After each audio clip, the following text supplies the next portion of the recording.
Apabila di tanah yang diberikan Tuhan Allahmu kepadamu untuk menjadi milikmu, terdapat seorang yang mati terbunuh di padang, dengan tidak diketahui siapa yang membunuhnya, maka haruslah para tua-tuamu dan para hakimu keluar mengukur jarak ke kota-kota yang di sekeliling orang yang terbunuh itu. Kota yang ternyata paling dekat dengan tempat orang yang terbunuh itu. Para tua-tua kota itulah harus mengambil seekor lembu betina yang muda, yang belum pernah dipakai, yang belum pernah menghela dengan kuk. Para tua-tua kota itu haruslah membawa lembu muda itu ke suatu lembah yang selalu berair dan yang belum pernah dikerjakan atau ditaburi. Dan di sana di lembah itu, haruslah mereka mematahkan batang leher lembu muda itu. Imam-imam Bani Lewi haruslah tampil ke depan, sebab merekalah yang dipilih Tuhan Allahmu untuk melayani Dia dan untuk memberi berkat demi nama Tuhan. Menurut putusan merekalah, setiap perkara dan setiap hal luka melukai harus diselesaikan. Dan semua tua-tua dari kota yang paling dekat dengan tempat orang yang terbunuh itu haruslah membasuh tangannya di atas lembu muda yang batang lehernya dipatahkan di lembah itu.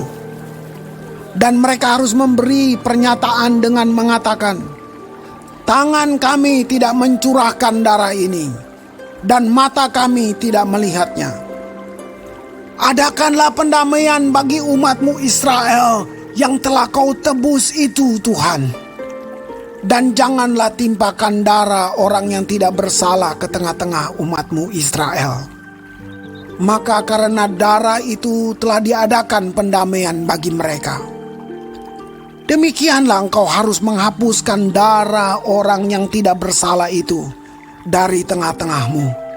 Sebab dengan demikian engkau melakukan apa yang benar di mata Tuhan. Apabila engkau keluar berperang melawan musuhmu, dan Tuhan Allahmu menyerahkan mereka ke dalam tanganmu, dan engkau menjadikan mereka tawanan, dan engkau melihat di antara tawanan itu seorang perempuan yang elok, sehingga hatimu mengingini dia, dan engkau mau mengambil dia menjadi istrimu, maka haruslah engkau membawa dia ke dalam rumahmu.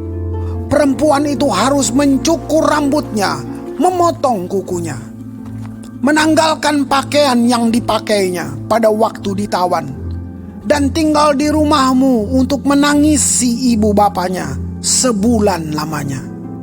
Sesudah demikian, bolehlah engkau menghampiri dia dan menjadi suaminya, sehingga ia menjadi istrimu. Apabila engkau tidak suka lagi kepadanya, maka haruslah engkau membiarkan dia pergi sesuka hatinya. Tidak boleh sekali-kali engkau menjual dia dengan bayaran uang. Tidak boleh engkau memperlakukan dia sebagai budak, sebab engkau telah memaksa dia. Apabila seorang mempunyai 2 orang istri, yang seorang dicintai dan yang lain tidak dicintainya, dan mereka melahirkan anak-anak lelaki baginya, baik istri yang dicintai maupun istri yang tidak dicintai, dan anak sulung adalah dari istri yang tidak dicintai, maka pada waktu ia membagi warisan harta kepunyaannya kepada anak-anaknya itu, tidaklah boleh ia memberikan bagian anak sulung kepada anak dari istri yang dicintai, merugikan anak dari istri yang tidak dicintai, yang adalah anak sulung. Tetapi ia harus mengakui anak yang sulung, anak dari istri yang tidak dicintai itu, dengan memberikan kepadanya 2 bagian dari segala kepunyaannya. Sebab dialah kegagahannya yang pertama-tama, dialah yang empunya hak kesulungan. Apabila seseorang mempunyai anak laki-laki yang degil dan membangkang, yang tidak mau mendengarkan perkataan ayahnya dan ibunya, dan walaupun mereka menghajar dia, tidak juga ia mendengarkan mereka. Maka haruslah ayahnya dan ibunya memegang dia dan membawa dia keluar kepada para tua-tua kotanya di pintu gerbang tempat kediamannya.